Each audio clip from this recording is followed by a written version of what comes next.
Now, this is the season of back to school, and for many students that means back to the daily game of how to get around the dress code. For students in about 1 in 5 schools, however, it means time to get the school uniform out of the closet. Proponents of uniforms say they make for better learning environments, reduce bullying, and better prepare students for the workplace. Not everybody agrees with that. So, Aaron, should uniforms be required in public schools? Look, I've got 3 kids who are 10, 8, and 5, and I have to say I'm actually intrigued by this idea.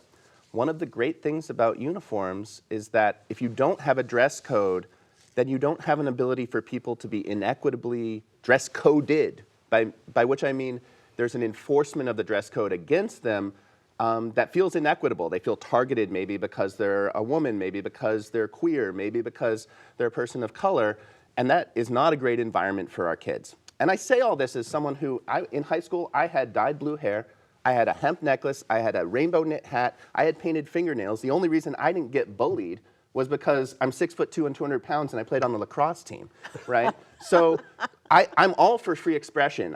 My family lived in New Zealand where they do have uniforms, so I just want to paint what that picture looks like because it might not be familiar for a lot of people in this country.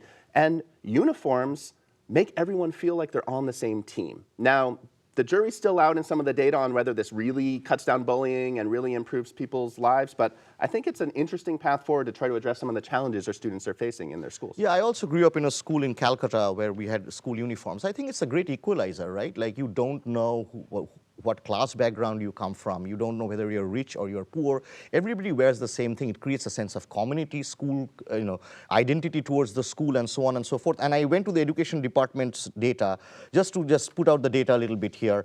I didn't know that 18.8% of public schools require school uniforms in US. I didn't know that. So I think there is a trend towards that. And I think it's a good idea. I do think it's a good idea. Lisa? I'm a big supporter of uniforms. I mean, my kids went to Catholic school for their whole elementary and high school, and I mean, I found it to be very useful. They never complained about it. And, and again, I agree with you that the science seems to be mixed. I think we can agree there has to be a dress code. There are problems with dress codes, and I think uniforms solve the problems with dress codes. The only thing I'll say is we have to find a way to help people who can't afford the uniforms pay for them. But that is completely doable. They would have to buy school clothes.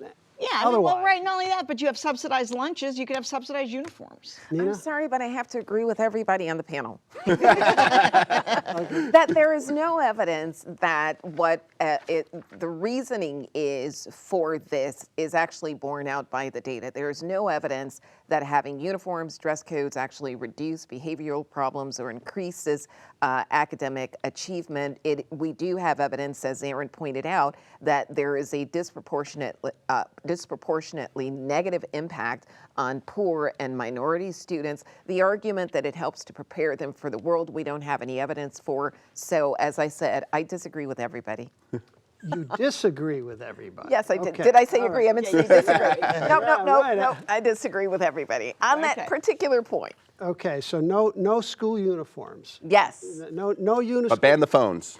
Yeah, ban the phones. Yeah. All right. Absolutely. That was last week's topic.